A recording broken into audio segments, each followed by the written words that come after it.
Welcome back again, viewers, to Nutrition Tips 101, the only channel that gives the most credible, well-researched nutrition information to help you make a positive change towards your health status.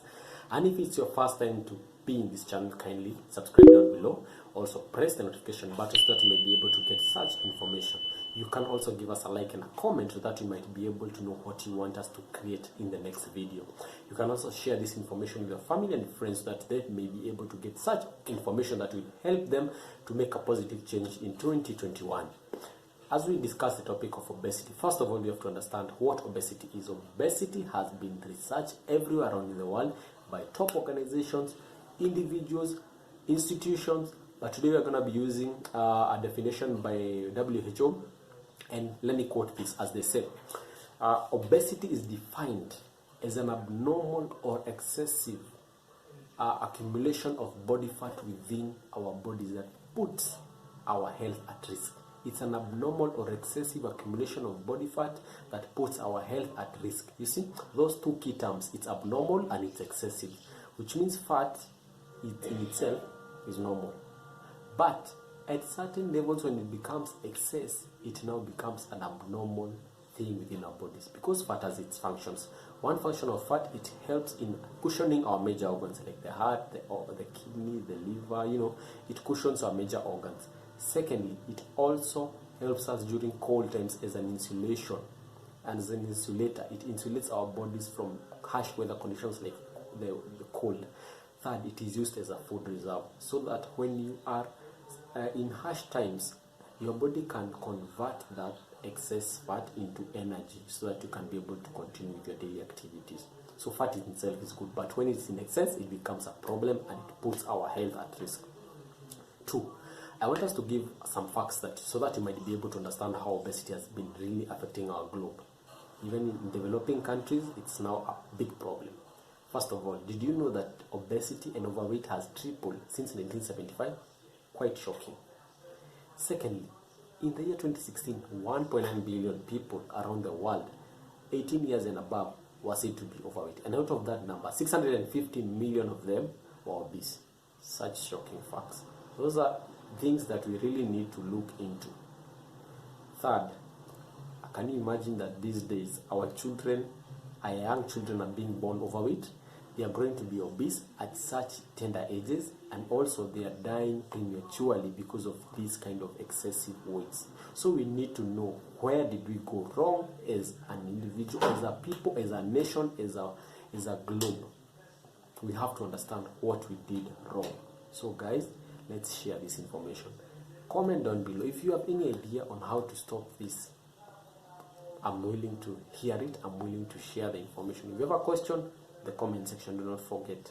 I will always be there to be able to help you understand more in terms of obesity.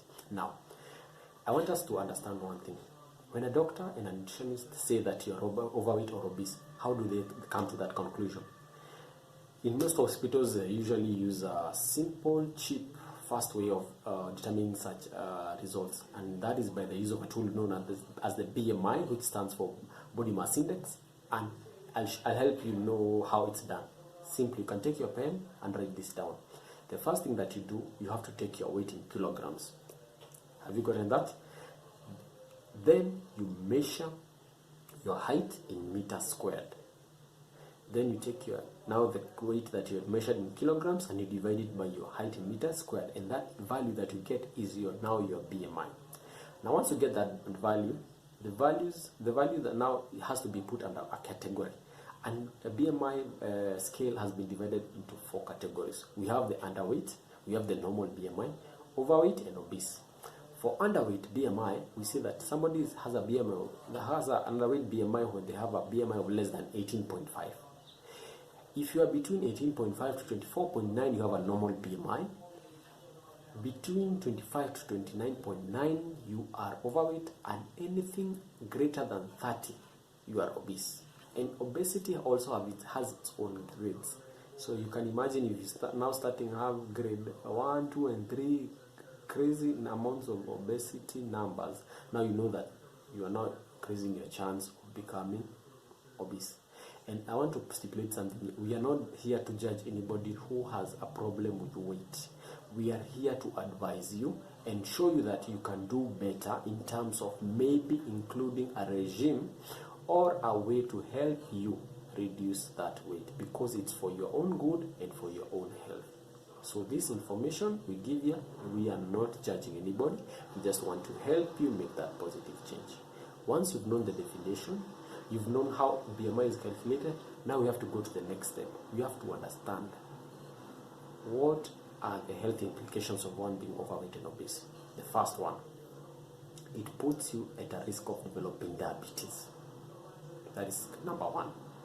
It makes you have something that you call insulin resistance, and that is very, very, very serious, because now if you cannot be able to convert the glucose level, the glucose in your blood into your cells for energy, that is now when you start developing diabetes, and that is not good.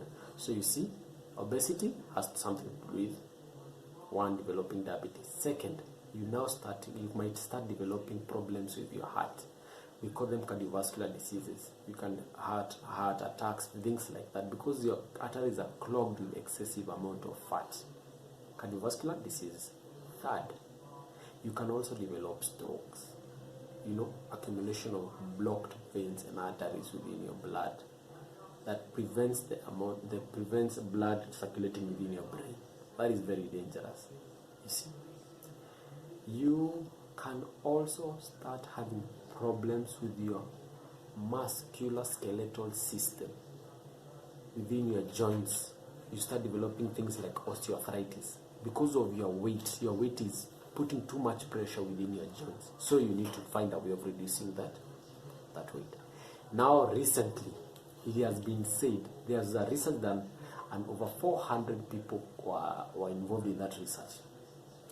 It was a random research study that was done, and it was found out that you have a 50% chance of dying with COVID-19 if you are obese. Can you believe that? So you see, it's not even affecting us in this time of COVID-19. Think about that for a moment, kindly. So you have seen the risk: diabetes, heart diseases, strokes, COVID-19 complications, problems with your joints. Think about that. So what can we do to reduce these risks? Individual challenge for you. You have to change your diet. And in terms of your diet, you need to know what are the kind of foods that I need to do. I should avoid excessive amounts of fats and sugars. 2, I should increase my vegetable intake and my fruit intake. More servings per day and less servings of sugars and fats. Those ones should be put sparingly used. 3, you should also find a way of incorporating exercises within your body. Small amounts of exercises throughout the day can help. If you combine diet and exercise, that can be amazing. That can really help you. Also involve your family and friends so that they may be able to be helping you and supporting you in this.